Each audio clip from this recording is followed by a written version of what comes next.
Usindanganye na huyu mtu. Kumbe ulikuwa ni mkora, hata kuna siku hapa hivi aliuziwa nini. Kumbe unanileta huku na una pesa.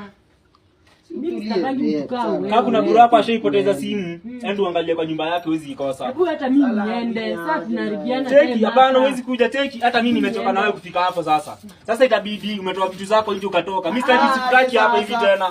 Unaenda na yeye au saa sawa. Aje sasa. Huwezi kaa hapa hivi kwangu na ulipi. Utajua leo mimi ni nani sawa? Utajua hapa hivi ni kwangu na naweza amua chenye nataka kufanya sawa? Aje sasa. Vitu zako ushiange, hata una kitu ya maana kwa hii nyumba. Kwa nini kitu ya maana ni carpet? Hata mimi niende. Kama huyu hata hana pesa. Shika list yako. Siki jana ulikuwa unanyonga. Atanipeleka out na pesa gani? Hadi hapo na wewe nakwambia. Mtu tushauza. Ana pesa mimi. Hata mimi niende. Ala ndio umeamua hivyo. Shika cross zako. Problem. Sasa ala ndio